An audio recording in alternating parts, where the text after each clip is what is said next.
Hey guys, what's up? It's Katy and I'm back with another Marvel Contest of Champions video, and today we are going to be going over all of the boss fights for the Cavalier difficulty for this month's event quest, Sins of the Father. So as most of you know, Mangog and Odin are both the final bosses in here. So without further ado, let's go ahead and get it started with the first boss, who has, it's Thor Rags, and he's got power axis 1. So when he gains plus 60% combat power rate when below 1 bar, but suffers minus 60% when above 2 bars. He's got specialist 2, special 2 bias, but that means nothing because you'll see here he throws a lot of special ones. He's also got crumbling armor, which kind of can benefit you. And then he's got energy adoption lightning. So the defender has 50% chance to inflict the attacker with shock each time the defender is struck or the attacker blocks an attack. The defender also takes 100% reduced damage from shock effects and gains a regen buff, healing 1% of max health per second until the shock expires. So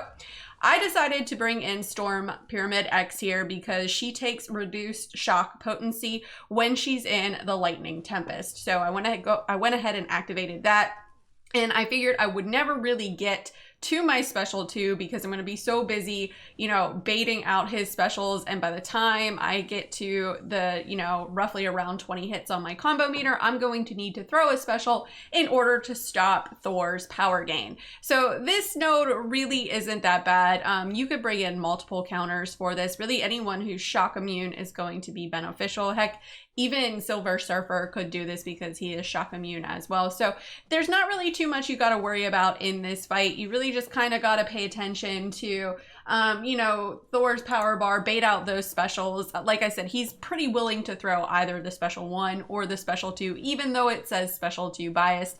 It's not really that terrible. So it's a pretty standard Thor Rags fight if you think about it, except you're going to get some shock debuffs on you and you're going to have your armor crumbled, you know, but if you have willpower, you can heal from that. So it's no big deal here. But like, again, this is an easy fight.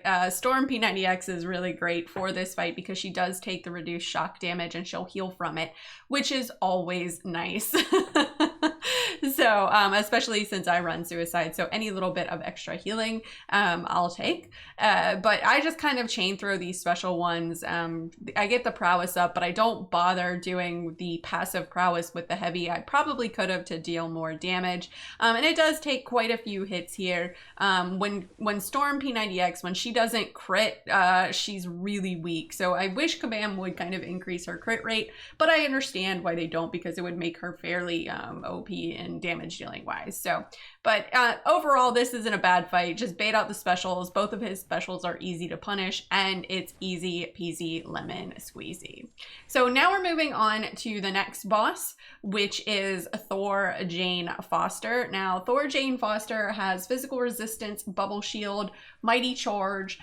So, you know, she's going to go unstoppable when she charges, and this gets me quite a few times. She's also got EMP modification and encroaching stun, and there's a lot to pay attention to in this fight, and it catches me here with Doom because I brought in Doom to kind of handle that EMP modification and potentially nullify or stagger the unstoppables, but I get clipped a lot, and then the bubble shield gets me here with Doom, and it does not go well. This fight I did really sloppy because I got irritated when I was with Doom here and everything. So I may not have picked the best option for this fight. I know he could do it. I just obviously did not pick the best option for this. You got to really watch the encroaching stun on when to throw your specials, and later on you'll see that I get pretty sloppy when I don't pay attention to the timer, and this fight can easily be one-shotted. It can easily be one-shotted. So then I bring in Storm P90X, and I mess up here. As you can tell, her Ice Tempest is activated and not her Lightning Tempest. So that was mistake number 1 here. So I'm going to take some shock damage from the EMP node, and it kind of irks, like it irked me as soon as I entered the fight and was like, oh no, I forgot to activate the pre-fight ability. So I was not pleased about that. So, and luckily there I was able to get the special off, you know, before the encroaching stun hit, and it was unblockable, so that's nice. That's what also makes Storm P90X really great too, is once you get enough prowess, her specials become unblockable. But like I said, had I activated her Lightning Tempest, this could have gone a lot differently, and then I mess up there because I don't time her special right, and the encroaching stun gets me the first time. So then I'm like, all right, I'll just clean up with Elsa. And I would have. Except, once again, I did not pay attention to the encroaching stun timer. And this time here with Elsa, I thought her special lasted a little bit longer than it did. And so I really messed up there. I really mistimed that. There's the encroaching stun. I was hoping to be able to run in and just, you know, smash it with and take her down without the encroaching stun happening, but that didn't happen. So Doom cleaned up nicely. All right, so now we're moving on to the next boss, which is Ghost Rider, who has Prey on the Weak, which really you don't have to worry too much about because he gains 5% of his max power each time a buff is nullified, so don't get hit by that special one and you won't get nullified. He's also got Brute Force, so you got to pay attention, you know, to the timer, you know, make sure you get a hit in before it expires. He's got Stung Once, Twice Shy, so pay attention to that because I forget about that and I launch a special with Doom and I'm dead. And then you've also got Thermostat, which is kind of annoying. So the way Thermostat works is what your attacks, landing basic attacks, increases the value at 1, right? You start at a value of 10. Blocking an attack or landing your special attack decreases the value by 2, right? So if the value reaches 0, you're inflicted with a Cold Snap. If the value reaches 20, you're inflicted with an Incinerate. Now you could easily bring in Colossus here and not ever have to worry about it, right? Right, because Colossus is both Incinerate and Cold Snap immune. So you could totally bring in Colossus here and not have to worry about it. There, I messed up there. Then he's also got Hard Knock Life.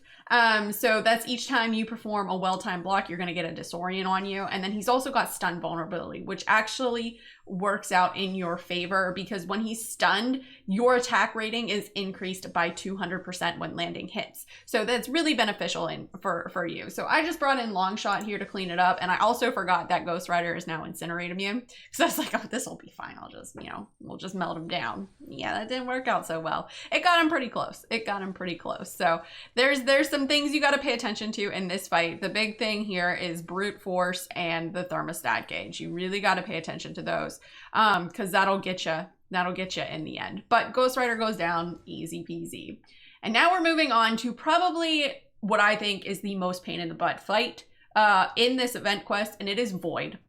And Void's got backup recovery, combo party, Arrogance. So with Arrogance, every 10 hits on your combo meter gives you a Falter debuff, right? So Falter and Void every 10 hits, that kind of doesn't work out well, right? Because you're going to get his intimidating presences on you and you need to get rid of those. So that kind of messes with your combo meter a little bit too. He's also got Bane. So you've got a lot going on in this fight, right? You've got to pay attention to your hit count. You've got to pay attention to Bane. You got to pay attention to, do you have an intimidating presence on you? So there's a lot going on in this fight and it really kind of messed with me. Like I am so over Falter, Kabam. Next month, can you not give us either a champ with Falter or an event quest with Falter? Like I'm over it, okay? I'm over Falter, okay? Like enough is enough. So anyway, rant over. So I brought in Warlock here to kind of deal with the backup recovery, and it takes me a minute to get adjusted to remembering all the stuff that's going on with what Brute Force and then of course the Falter. And so the Falter got me there and I got punched in the face. And that becomes the theme of this fight is I get faltered, I get punched in the face. So you really need to pay attention to this. Normally when I fight Void, I stick to 9 hit, two combos where they add up to 9 hits, right? So that way it's easy to get the intimidating presences off of you. You can't really do that in this fight. So now I probably maybe could have brought in Blade with Ghost Rider, you know, with the danger sense to help, you know, work that out a little bit. I don't know if that would have worked. Maybe I'll have to try that next time. But this is just a really gnarly fight. I'm not a fan of this whatsoever. So there you can see I'm purified. There I got the Brute Force. Now I've got another intimidating presence on me. And so, oh yeah, and with Combo Party too, if you get hit, you're gonna get screwed. So I didn't dex that last hit off of Void Special 1, and it did a lot of damage to me. Well, actually afterwards, right? It's the direct damage that comes from combo party after losing your combo. So I tried to get a little regen off with Warlock with the special 3 there, and it didn't work out so well. So I'm really flustered at this point. I absolutely hated this fight. But Warlock is a good option for this. If you're not running suicides, your options really go up tremendously. But for me, since I run suicides, Void can be kind of a tricky beast. So adding these on is kind of a pain. So you've got, like I said, you've got a lot to pay attention to, right? So there I had the brute force. Now I've got an intimidating presence. I have 17 hits on my combo meter. So now I have the falter on me, but I got rid of the intimidating presence, excuse me. So you've got a lot going on in this fight that you got to pay attention to. I was a fan of most of the fights, most of the boss fights in this month's Cav difficulty, except for this one. I'm so over falter. I'm over it.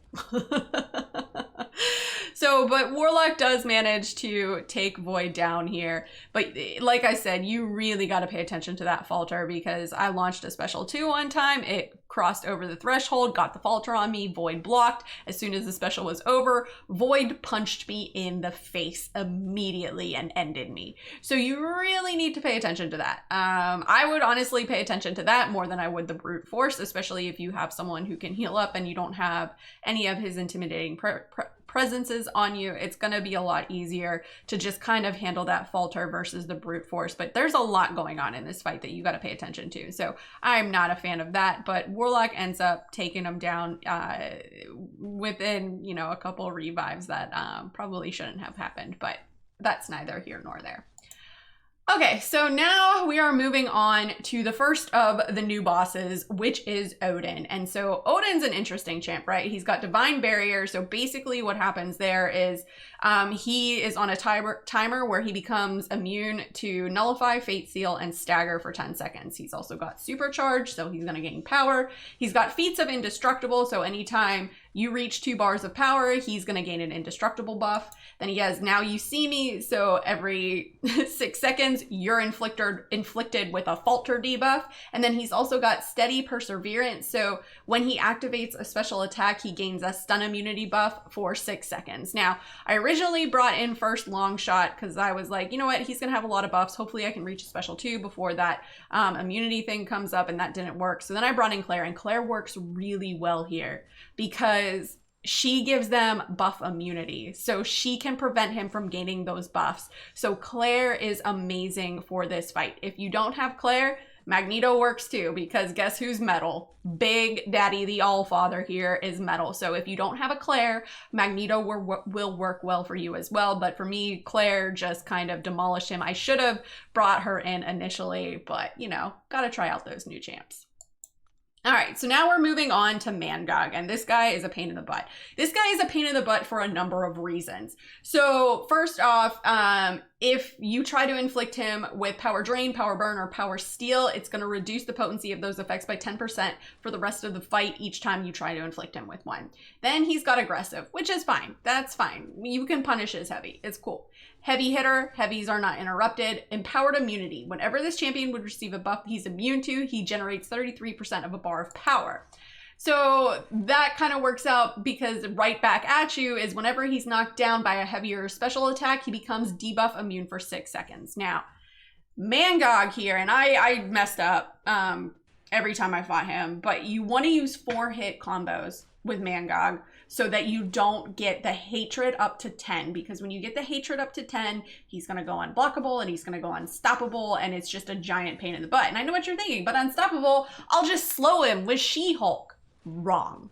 Because what happens is the way this node works, as you can see it there, is I tried to slow him with Red Guardian, and the slow was on there, but because he was knocked down, he is debuff immune. So the slow will not stick. So while in theory, that's a good attempt, it's not going to work. So I really found to be the best option here with Red Hulk. Now what you want to do is ideally you want to go in here with 4-hit combos. Going in with 4-hit combos is really going to help you out in not activating that hatred, because that's what Mangog really runs off of, is how his abilities come through is with that hatred and when he gets enraged.